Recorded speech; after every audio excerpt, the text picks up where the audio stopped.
আমরা সবাই শয়তানের প্ররোচনায় পড়ে পাপ কাজ করি, এমনকি আদম হাওয়া শয়তানের প্ররোচনাতেই জান্নাতে ফল খেয়েছিলেন।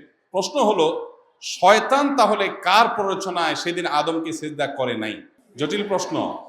মসজিদের মাঝে যে কাতারে দাঁড়িয়ে সালাত পড়া হয়, সেই কাতারের মাঝে যদি খুঁটি থাকে তাহলে সেখানে সালাত হবে কিনা, ফরজ সালাত। আমরা সবাই শয়তানের প্ররোচনায় পড়ে পাপ কাজ করি, এমনকি আদম হাওয়া শয়তানের প্ররোচনাতেই জান্নাতে ফল খেয়েছিলেন। প্রশ্ন হলো, শয়তান তাহলে কার প্ররোচনায় সেদিন আদমকে সিজদা করে নাই? জটিল প্রশ্ন। শয়তানের প্ররোচনায় আদম আলাইহিস সালাম নিষিদ্ধ গাছের ফল খেয়েছেন। আমরাও শয়তানি কাজ করি শয়তানের প্ররোচনা। এখন প্রশ্নকর্তা প্রশ্ন হলো, তাহলে শয়তানরা কে প্ররোচনা দিছে? এর উত্তর হলো, তারেও যদি আরেকজন প্ররোচনা দেওয়া লাগে তাহলে সে শয়তান হলো কেমনি? সে নিজেই তো শয়তান, তারে যদি আবার প্ররোচনা দেওয়াই লাগে তাহলে সে শয়তান হলো কেমনি? ভাইরা আমার, মানুষ খারাপ কাজ শুধুমাত্র শয়তানের প্ররোচনাতেই করে না, প্রবৃত্তির তাড়নাতেও মানুষ খারাপ কাজ করে। দলিল আল্লাহ তাআলা কোরআনে বলেছেন, ইন্নান নাফসা লাআম্মারাতুম বিসসু।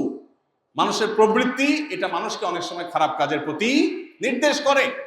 এই যে রমজান মাসে শয়তান শেকলে বাঁধা আছে, তারপরে কি সব খারাপ কাজ বন্ধ হয়ে যাবে? তার মানে ওই যে ভেতরের যে শয়তানের দোসর, ভেতরের শত্রু যে কুপ্রবৃত্তি, সে কুপ্রবৃত্তি মানুষকে খারাপ কাজের নির্দেশ দেয়। তো শয়তানের প্রবৃত্তি থেকে খারাপ কাজের নির্দেশ দিয়েছে। মসজিদের মাঝে যে কাতারে দাঁড়িয়ে সালাত পড়া হয়, সেই কাতারের মাঝে যদি খুঁটি থাকে তাহলে সেখানে সালাত হবে কিনা, ফরজ সালাত। বাইরে আমার কাতারের মধ্যখানে যদি খুঁটি পড়ে যায়, ওই জায়গা থেকে দাঁড়ানো অসুবিধা নেই, এতে ডিসকানেক্টেড হবে না। খুঁটির দুই পাশে দাঁড়ালে মাঝখানে খুঁটি পড়ে গেছে, হইতে পারে, কোনো অসুবিধা নেই, এর কারণে নামাজ হবে, জামাতও হয়ে যাবে।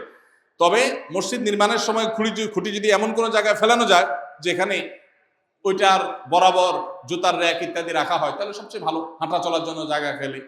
বড় বড় মসজিদ আমাদের দেশে হাঁটা চলার কোনো জায়গা নেই, মানুষের নামাজের সামনে দিয়ে হাঁটা লাগে। আরবের দেশগুলাতে সবগুলাতে চারপাশে হাঁটা চলার জায়গা থাকে, তো আমার দেশে এরকম রাখা দরকার, বিশেষ করে বড় মসজিদগুলোতে। এই জন্য পিলারের বরাবর জায়গাটা হাঁটা চলার জন্য রাখা যেতে পারে। কিন্তু যদি কেউ দুই পাশে কাতার করে, মাঝখানে পিলার পড়ে যায়, পিলার দোনো পাশে মানুষ দাঁড়াইছে, কোনো অসুবিধা নেই, এর কারণে নামাজ হয়ে যাবে।